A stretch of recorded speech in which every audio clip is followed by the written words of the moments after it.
Kaixo, ni Omar naiz, eta gaur Ricardo Gaztañagaren liburua, izarrak ukitu genituen, aurkeztuko dizuet. Liburu honek 14 kapitulu ditu, eta 155 orrialde.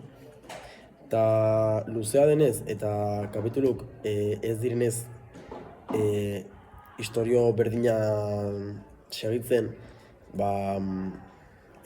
manera ezberdin bat ez daukazuko dut. Eta bakarrik esango dizuet zertaz doan libururen gaia.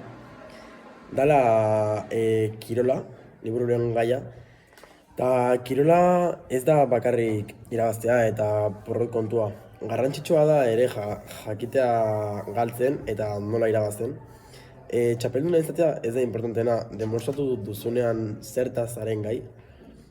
Azken finen, liburuak erakusten dizu disiplina zer dan, nahi duzuna lortzeko zer galdu beharra daukezu, eta zenbateko ahalegina egin behar duzu zure helburuak lortzeko.